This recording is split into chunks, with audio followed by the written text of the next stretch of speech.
يا رب بالمصطفى بلغ مقاصدنا واغفر لنا مضى يا واسع الكرم يا رب بالمصطفى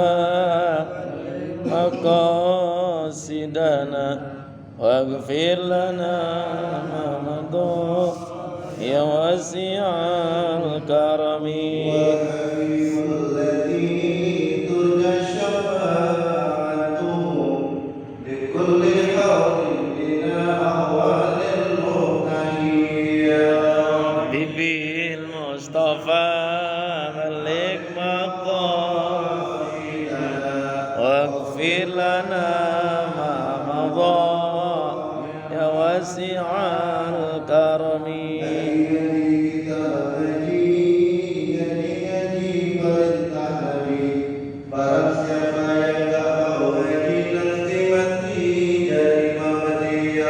رب بالمصطفى مقاصدنا اغفر لنا ما مضى واسع الكرم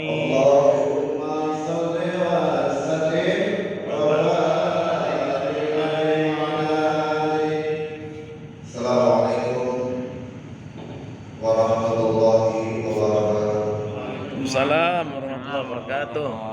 Mudah-mudahan yang dijawab salam saya Allah jadikan anak cucu keturunannya saleh dan saleh. Amin amin amin. Allah jadikan rezeki kita semua cukup dan barokah. Amin. Kalau rezeki kita sudah barokah, maka insyaallah tahun depan kita bisa pergi haji ke barokah. Amin. Amin ya rabbal Amin. Bismillahirrahmanirrahim. Alhamdulillahilladzi khalaqal insana fi ahsani taqwim. Video. Asyhadu an la ilaha illallah wahdahu la syarika lah. Innaka antal alimul hakim. Wa asyhadu anna Muhammadan abduhu wa rasuluhu la nabiyya ba'dah. Wa innaka la'ala khuluqin 'adzim. Allahumma shalli wa sallim wa sallim wa barik wa karim ala sayyidina Muhammadin Allahumma sholli alaihi. sayyidil mursalin imamil mu'minin wal muttaqin wa ala alihi wa ashabihi al-jahidin al-ghafirin sama-sama la haula wa la quwwata illa billahil aliyyil azim. Wa qala Allah ta'ala fi kitabihi al-karim a'udzu billahi minasy syaithanir rajim bismillahir rahmanir rahim ya ayyuhalladzina amanu ittaqullaha yansurkum wa yuthabbit aqdamakum. Wa qala an-nabiy sallallahu alaihi wa alihi wasallam al-mar'u ma'a man ahabba. Sadaqallahu wa sadaqa rasulullah yang kami berkahi. Dan saya hormati dan saya muliakan segenap keluarga besar Mushola Masjid Al-Maqbul sejajar tawar khusus para sahabat dakwah semua yang ada di sini. Salam Jubri, salam Lulu dan semuanya yang mohon maaf tidak bisa saya sebutkan namanya satu persatu karena memang tidak terlalu kenalan Pak. Yang saya hormati dan saya muliakan bapak-bapak semuanya, mudah-mudahan hadirnya kita di sini semua dalam lomba taat ibadah kita kepada Allah Subhanahu wa taala. Amin amin. Puji syukur kepada Allah Subhanahu wa taala, Allahu Rabbuna wa Rabbuhu. Allah Tuhan kita. Dan Allah Tuhan dia semua seluruh makhluk yang hidup di hadapan ini.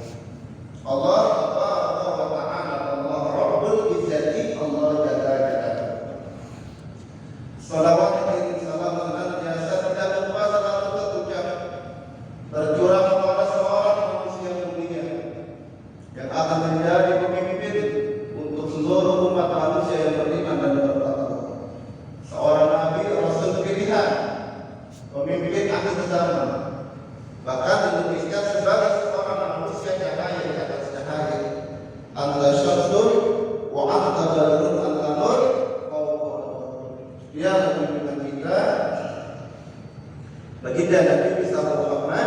Sallallahu alaihi wasallam. Inna Allah malaikatahu yusalluna 'alan nabi. Allahumma shalli. Ya ayyuhalladzina amanu. Sama-sama semua. Sallu alaihi wa sallimu taslima. Allah.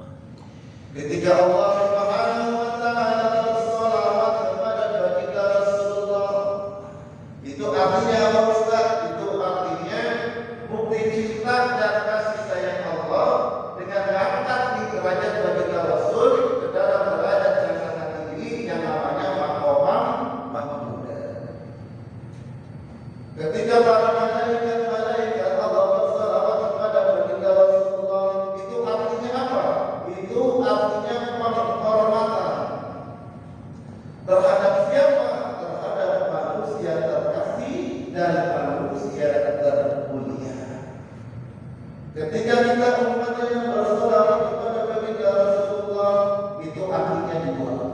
Yang pertama, harapan kita nanti di yaumul akhir nanti mendapatkan syafaat dari baginda Rasulullah.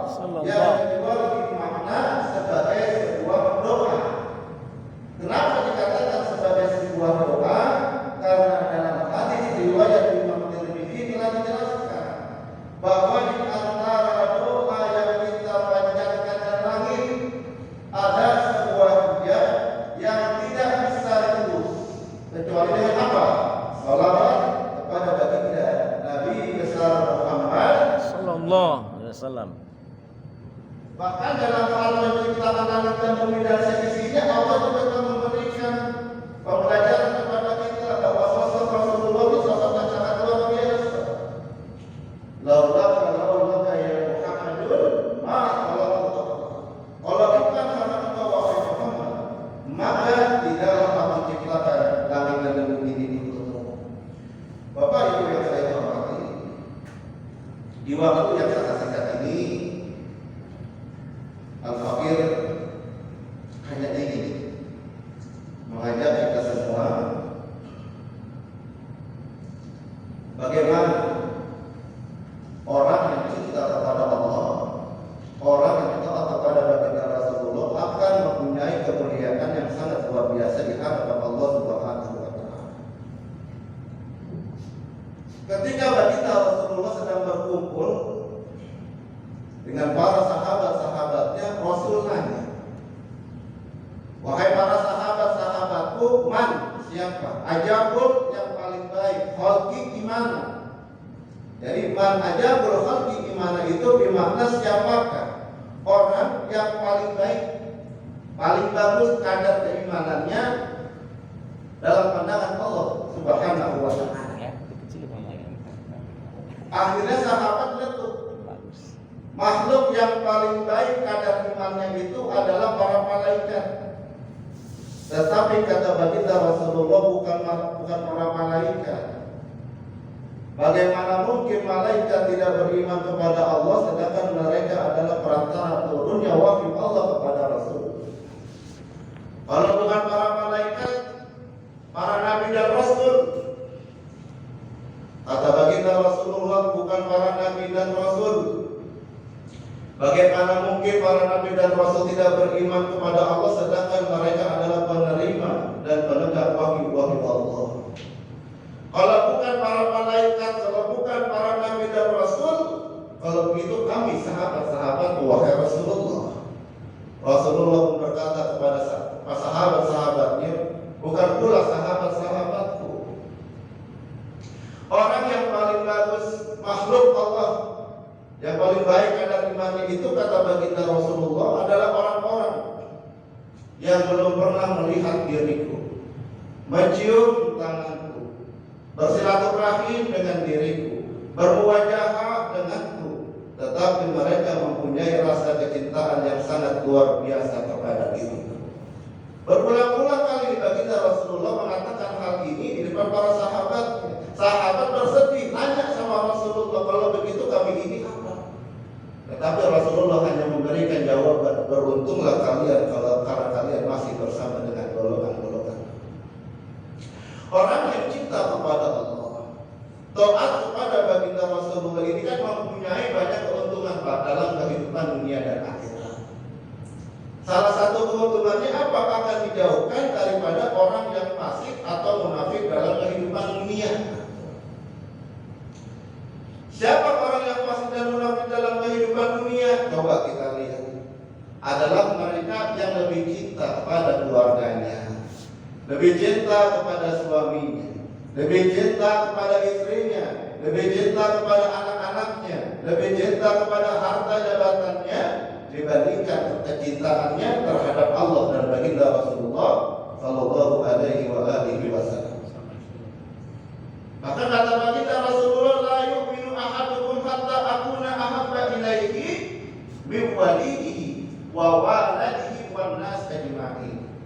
Orang yang cinta kepada Allah dan Rasulnya akan mempunyai keimanan yang sempurna. Apa itu keimanan yang sempurna? Apabila Allah dan Rasulnya lebih dicintai daripada keluarganya, daripada istri atau suaminya, daripada anak-anaknya, bahkan lebih dicintai dari seluruh umat manusia sekalipun. Makanya kita hidup di alam dunia ini tujuannya cuma satu, penghambaan diri, mengaku kita sebagai hamba dan Allah Subhanahu wa Ta'ala, Zat yang Maha Pencipta. Seorang pujangga besar yang bernama Al-Imam Muhammad Jabal Maula. Beliau seorang termasuk penulis yang sangat luar biasa, pujangga dan juga seorang ulama besar. Dia tulis dalam bukunya, dalam kitab Muhammad Basyarul Kamil atau Muhammad manusia yang sangat sempurna, bahwasanya orang yang cinta kepada Allah, taat kepada baginda Rasulullah, mempunyai minimal 3 ciri Pak dalam kehidupannya. Kata Imam Muhammad Jabal Maula, yang pertama adalah wa alamatu hubbihi nasruddin. Jadi orang yang cinta kepada Allah, dia taat kepada baginda Rasulullah, ciri yang pertama apa? Rela menolong agama Allah Subhanahu wa Ta'ala, rela menegakkan ajaran baginda Rasulullah. Intan sallallahu alaihi wasallam wa yusabbit aqdamakum. Ini peringatan buat kita semuanya.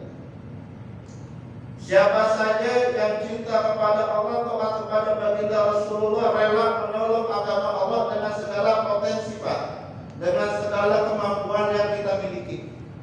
Apa kemampuan yang kita miliki?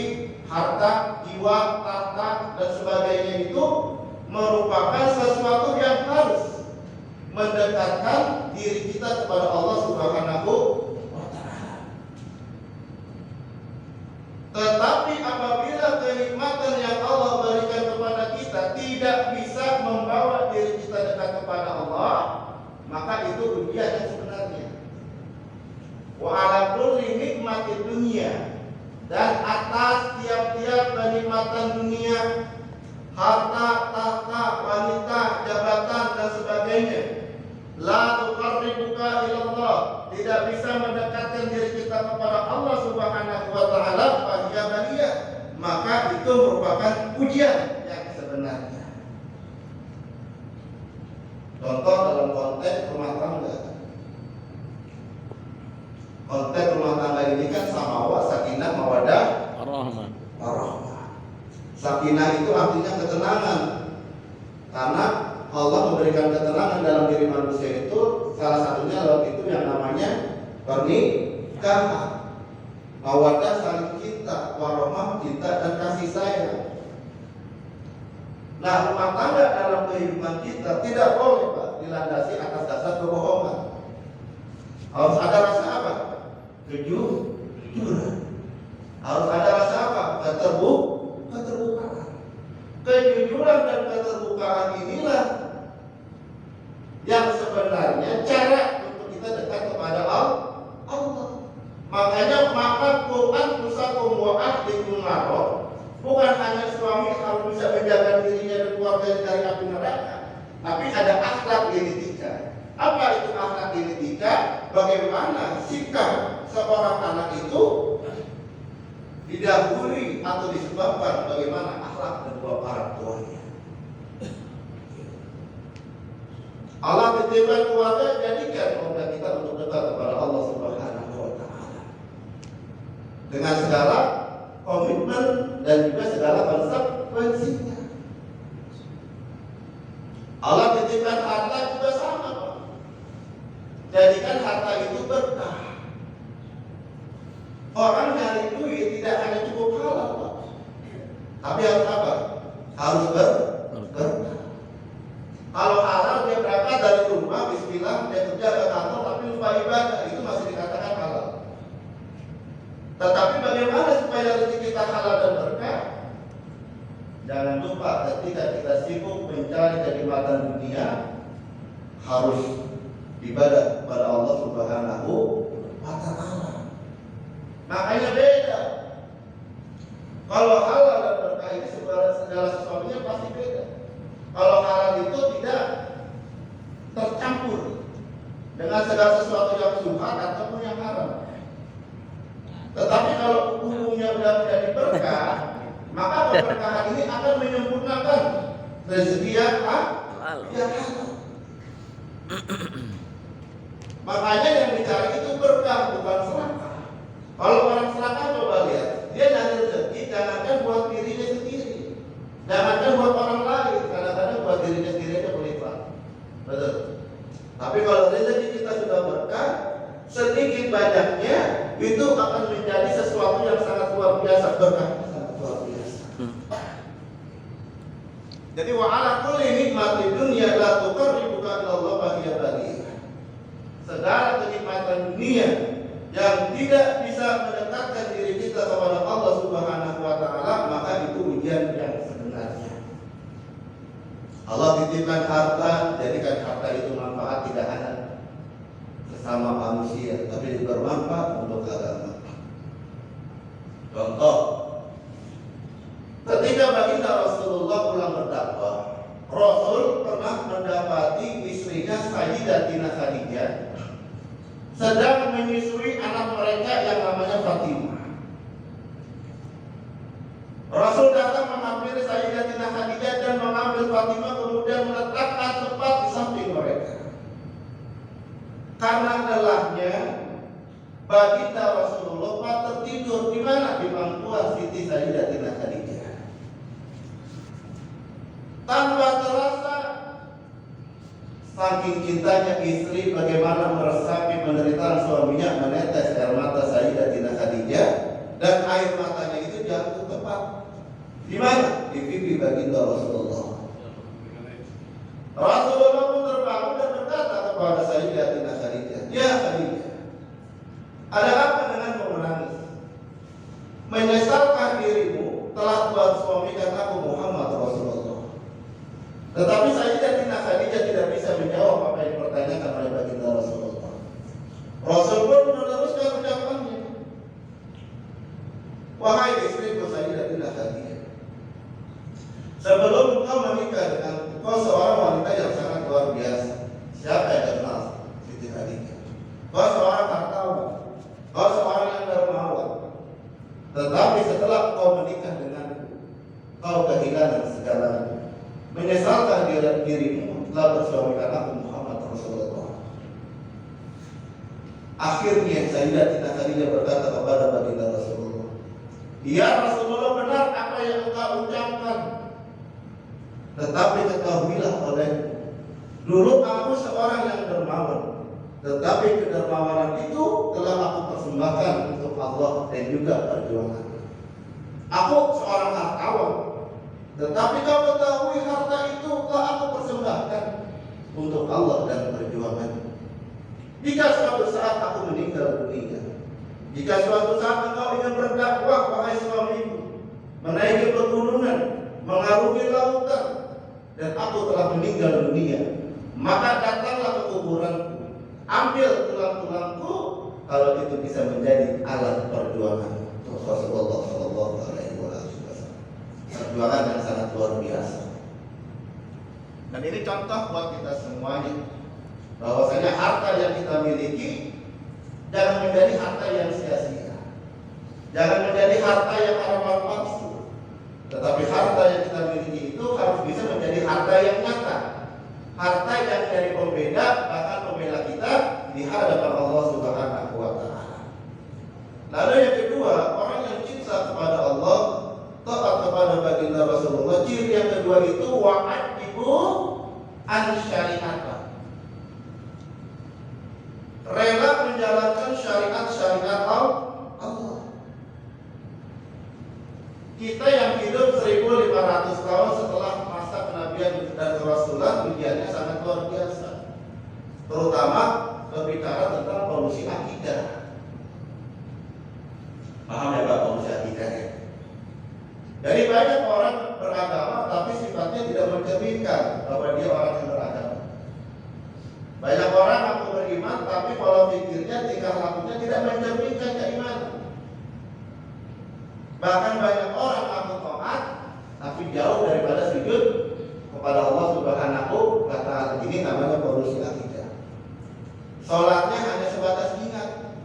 Jadi kalau sudah ingat sudah cukup sholat. Ini juga sebuah pemahaman yang keliru. Apalagi kita bicara sholat ini bulan Rajab, ya berkaitan dengan apa?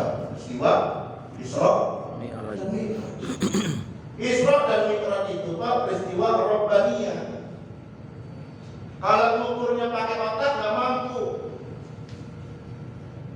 Tapi peristiwa Rabbaniyah ini peristiwa Allah punya mau, nggak bisa diukur dengan otak, tapi dengan hati. Kun fayakun, belum ada Boeing 737 jadi dalam baginda Rasulullah betul. Kenapa? Rabbaniyah. Nabi Adam nggak punya bapak, nggak punya emak ya Pak.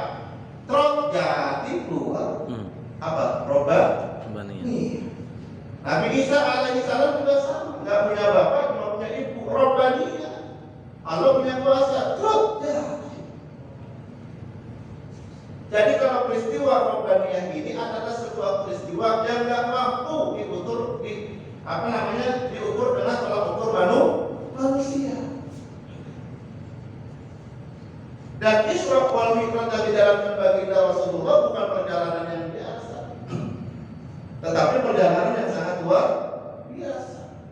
Makanya kalau kita lihat dalam Al-Quran, sebelum kita baca surah Al-Isra ayat 1, ada surah An-Nahl ayat 127 dan surah 127 dan ayat 128. Ini ayat setan, Pak.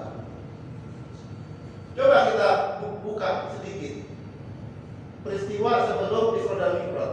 127, 128 surah An-Nahl sebelum Al-Isra ayat 1. Kalau Al-Isra ayat 1 itu memisahkan peristiwa yang sudah terjadi.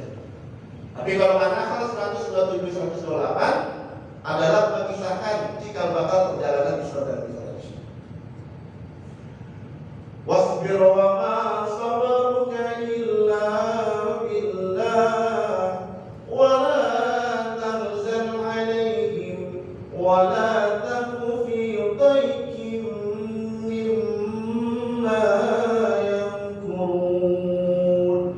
Allah. Wasbir wa ma sabruka illa billah. Para ahli tafsir mengartikan ayat ini seperti berikut. Wahai Muhammad Rasulullah, bersabarlah engkau dan tidak ada kesabaran kecuali dengan pertolongan Allah. Pertanyaan kita, bersabar atas apa? Yang pertama, wahai Muhammad Rasulullah, bersabarlah engkau atas kematian istrimu. Siapa istrinya? Khadijah Kubra. Wasbir wa ma sabruka illa billah, wahai Muhammad Rasulullah, bersabarlah engkau. Dan kedua, atas kematian siapa? Pamannya. Siapa pamannya? Abu Talib. Wasbir wa ma sabruka illa billah, wahai Muhammad Rasulullah, bersabarlah engkau. Atas apa? Atas titik nadir perjuangan Rasul, Pak. Karena pada saat itu itulah titik nadir daripada perjuangan Rasulullah. Dakwah ke Taif, ya, bukannya disambut, tapi dia disambut.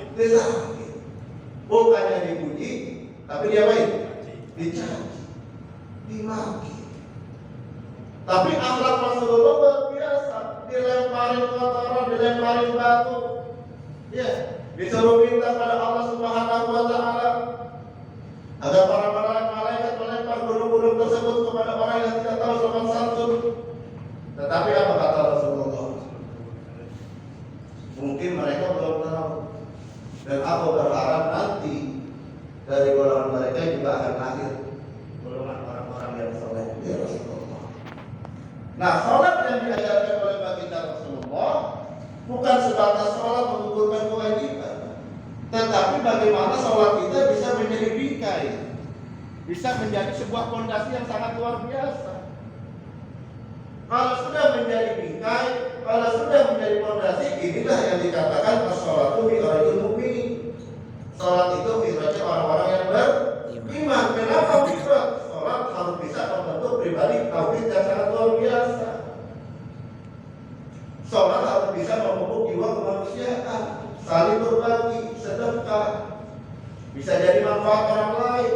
Kalau sholat kita sudah seperti ini, maka itulah mi'rajul mu'minin, mi'rajnya orang-orang yang beriman.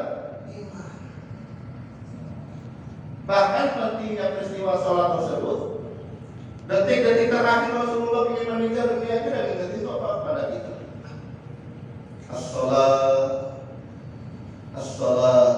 As-salat alaikum bis-salat wa ma malakat aymanukum.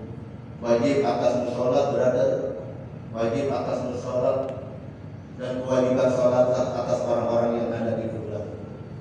Pemimpin bertanggung jawab terhadap sholat anak buah, dan kita kepala keluarga pun bertanggung jawab terhadap sholat anak dan istri kita. Bahkan Rasulullah sudah cerdas, bijaksana. Sebelum mengajarkan syariat atau sholat kepada orang lain, terlebih dahulu juga baginda Rasulullah mengajarkan kepada keluarganya. Ikmali ya Fatimah, ikmali ya Fatimah, ikmali ya Fatimah. Fatimah haji kamu, Fatimah sedekah, Fatimah sholat. Tapi kalau kamu tidak mau melaksanakan apa yang aku perintahkan, fa inni la ughni anti minallahi syai'an, maka aku ayah Rasulullah kita tidak akan pernah sanggup untuk membela di hadapan Allah Subhanahu wa Ta'ala. Lalu yang terakhir, orang yang cinta kepada Allah atau kepada baginda Rasulullah, akhlaknya bagus, akhlaknya mulia seperti akhlak baginda Rasulullah Sallallahu Alaihi Wasallam. Ini akhlak Rasulullah terbagi menjadi tiga. Ada akhlakul hasanah. Apa itu akhlakul hasanah? Kalau Rasulullah disakiti, Rasulullah tidak balas. Tetapi kalau agamanya dihina, Islam dilecehkan, Islam dipermainkan, maka Rasul akan menjadi orang nomor satu yang membela agama. Yang kedua ada akhlakul karimah. Ini akhlak yang mulia. Kalau Rasulullah disakiti, Rasul balas dengan doa. Lalu yang ketiga ada akhlakul azimah. Ini akhlak yang azim. Sifat para nabi dan rasul ada pada diri baginda Rasulullah Sallallahu Alaihi Wasallam. Kalau ada manusia dipuji manusia itu biasa. Tapi kalau ada manusia dipuji oleh yang menciptakan manusia, dipuji oleh langsung oleh Allah Subhanahu wa Ta'ala, inilah manusia yang sangat luar biasa. Wa innaka la'ala khuluqin 'adzim. Wahai kamu Muhammad Rasulullah, sungguh budi pekerti yang sangat agung. Sedikit kita berbicara tentang akhlak Rasulullah. Rasulullah itu ketika hijrah ke kota Madinah mempunyai kebiasaan penting yang sangat baik, di mana hampir setiap paginya baginda Rasulullah pergi ke sebuah pasar kota Madinah untuk memberikan makanan atau minuman kepada seorang pengemis buta tua Yahudi. Tetapi pengemis buta tua Yahudi ini nggak tahu, Pak, kalau yang memberikan makanan dan minuman itu adalah baginda Rasulullah. Sehingga suapan demi suapan dibalas dengan cacian, dibalas dengan hina, dibalas dengan fitnah.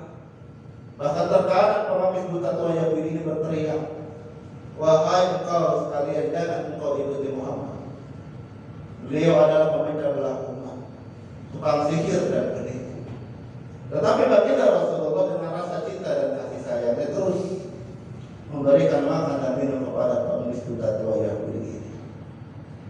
Hingga pada akhirnya baginda Rasulullah dipanggil oleh Allah Subhanahu wa taala.